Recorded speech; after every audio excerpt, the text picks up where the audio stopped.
It was freezing cold.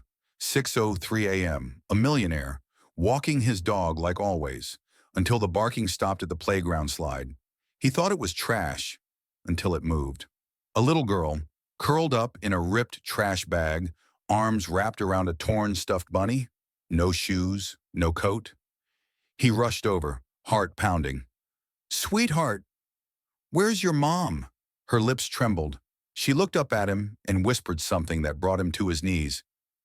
"She said you're my daddy, and if you don't want me either, I'll go back to the alley." What she said next will haunt you forever.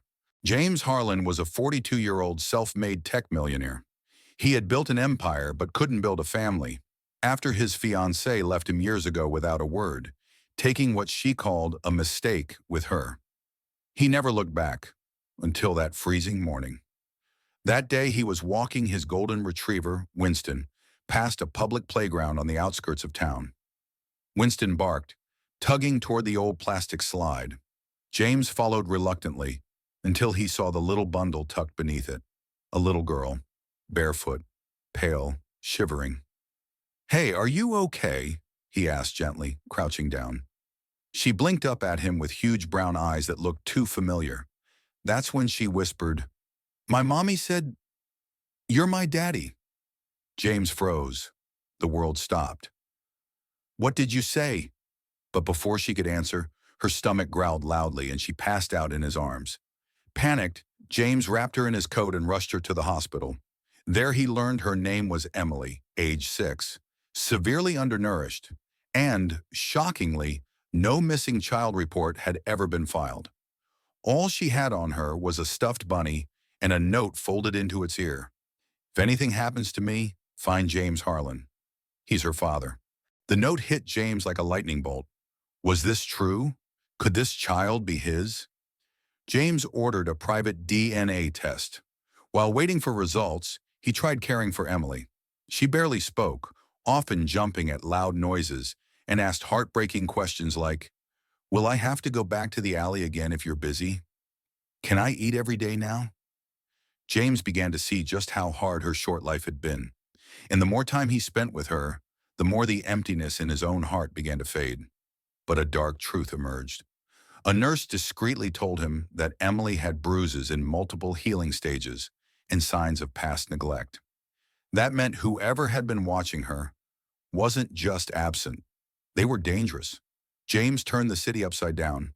Security footage, homeless shelters, old case files. Then he found her, Claire Morgan, his old fiancée, now living out of her car, addicted, broke, and dying from untreated lupus. She looked at him with hollow eyes. "I didn't want to tell you. You were building your dream. I didn't want to ruin it. But I couldn't take care of her. I failed. So I told her to find you. I didn't think she'd actually survive." James was speechless. A woman he once loved was unrecognizable, but still clinging to her last bit of love for their child. She broke into tears. "Please, don't let her become like me." The DNA results came in. 99.9% match. Emily was his daughter. James didn't hesitate.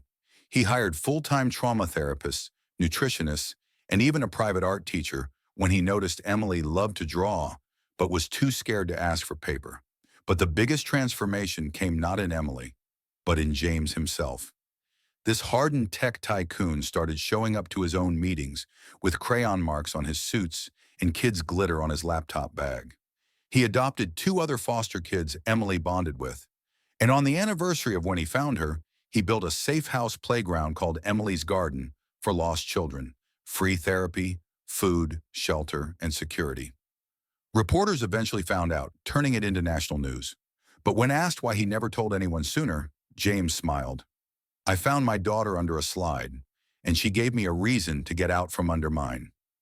The final scene fades as Emily, now dressed in pink with shoes that light up when she walks, runs into her new home, shouting, "Daddy, look what I made you!" A drawing of her and him holding hands in front of a big yellow sun.